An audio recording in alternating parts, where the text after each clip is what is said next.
বিশ্বজুড়ে প্রভাব বিস্তার এবং কৌশলগত অবস্থান সুদৃঢ় করতে বাংলাদেশ সহ একাধিক দেশে সামরিক অবকাঠামো নির্মাণে আগ্রহী চীন, এমনটাই দাবি করেছে যুক্তরাষ্ট্র। দেশটির প্রতিরক্ষা গোয়েন্দা সংস্থা ডিফেন্স ইন্টেলিজেন্স এজেন্সি বা ডিআইএ এর প্রকাশিত বার্ষিক হুমকি মূল্যায়নের প্রতিবেদনে এ তথ্য উঠে এসেছে। এ খবর জানিয়েছে ফার্স্ট পোস্ট। প্রতিবেদনে বলা হয়েছে, চীনের পিপলস লিবারেশন আর্মি বা পিএলএ বাংলাদেশে সামরিক অবকাঠামো গড়ার পরিকল্পনা করছে।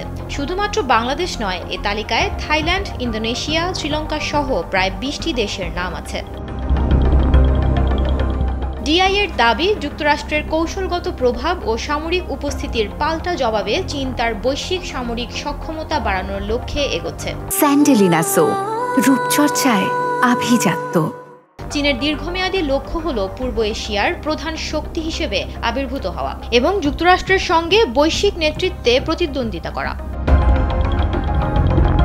প্রতিবেদনে আরও বলা হয়েছে, চীন চাইছে তাইওয়ানকে তার মূল ভূখণ্ডে একীভূত করে নিজ দেশের অর্থনৈতিক স্থিতিশীলতা ও প্রবৃদ্ধি নিশ্চিত করতে এবং 2050 সালের মধ্যে প্রযুক্তিতে স্বনির্ভরতা অর্জন করতে। মার্কিন প্রতিরক্ষা গোয়েন্দাদের প্রতিবেদনে আরও দাবি করা হয়েছে, এ লক্ষ্য অর্জনে চীন কূটনৈতিক, সামরিক, তথ্য এবং অর্থনৈতিক প্রতিযোগিতার পথ বেছে নিচ্ছে।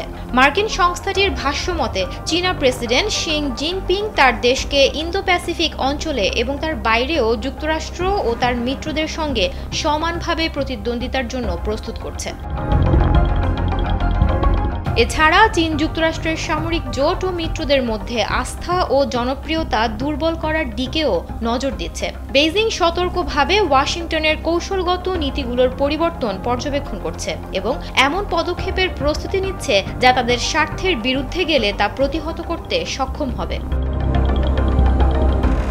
প্রতিবেদনে আরও বলা হয়েছে, ফিলিপাইন, তাইওয়ান সহ যেসব অঞ্চল চীনের নিরাপত্তা ও প্রভাব বলয়ে হুমকি হয়ে উঠছে, সেখানে চাপ বাড়ানোর সম্ভাবনা আছে। সেই সঙ্গে যুক্তরাষ্ট্রের নীতি নির্ধারণ ও সমালোচনার মধ্য দিয়ে নিজেদের বিকল্প বৈশ্বিক নেতা হিসেবে উপস্থাপন করতে চায় চীন।